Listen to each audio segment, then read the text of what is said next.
Migraine എന്ന് പറയുന്നത് യഥാർത്ഥത്തിൽ ഇപ്പം നമ്മൾ നേരത്തെ പറഞ്ഞ മറ്റുള്ളവർ പറയുന്ന കാര്യങ്ങൾ മാത്രമല്ല കേട്ടോ.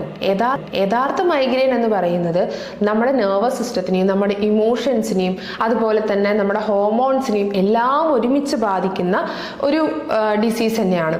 ആൻഡ് ചില ആൾക്കാർക്ക് ഭക്ഷണം കഴിക്കാനോ ഒന്ന് ഉറങ്ങാനോ അല്ലെങ്കിൽ തലവേദന വന്ന ഒന്ന് കിടക്കാനോ പോലും പറ്റാത്ത ഇൻറ്റൻസിറ്റിയിൽ ഈ പെയിന് വരികയും അവരുടെ ഡെയിലി വർക്കും ആക്ടിവിറ്റീസിനെ എല്ലാം ബാധിക്കുന്ന രീതിയിൽ ഈ വേദന വരാറുണ്ട്.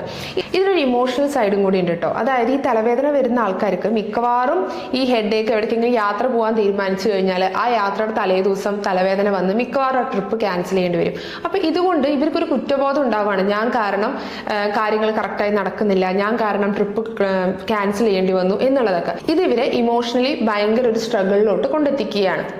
അടുത്തത് ഈ ആൾക്കാർക്ക് നെക്സ്റ്റ് അറ്റാക്ക് എപ്പോഴാണ് വരിക അല്ലെങ്കിൽ നെക്സ്റ്റ് പെയിൻ എപ്പോഴാണ് വരിക എന്നുള്ളത് തന്നെയാണ് ഈ ആൾക്കാർ ചിന്തിക്കുന്ന വേറൊരു കാര്യം. എവിടേക്കെങ്കിലും പോകണം അല്ലെങ്കിൽ എന്തെങ്കിലും പരിപാടി ഉണ്ടെന്ന് പറഞ്ഞു കഴിഞ്ഞാൽ അയ്യോ ഇനി എൻ്റെ തലവേദന അപ്പോഴാണോ വരാൻ പോകുന്നത് എന്നുള്ളൊരു ഫ്രസ്ട്രേഷനും ഈ മൈഗ്രെയിൻ പേഷ്യൻസ് യൂഷ്വലി അനുഭവിക്കാറുണ്ട്. ഈ തലവേദനയുടെ പെയിന് ആ പെയിനിൻ്റെ ഇൻറ്റൻസിറ്റി കൂടുന്തോറും ഇവർക്ക് ഇമോഷണലി അത് ഭയങ്കര ഡിസ്റ്റർബൻസ് ഉണ്ടാക്കാറുണ്ട്. അതുപോലെ തന്നെ ഫാമിലിയിൽ നിന്നും വർക്ക് സ്പേസിൽ നിന്നും ഇവരെ കറക്റ്റായിട്ട് മനസ്സിലാക്കാത്തതും മൈഗ്രെയിൻ പേഷ്യൻസിന് വലിയൊരു വെല്ലുവിളി തന്നെയാണ്.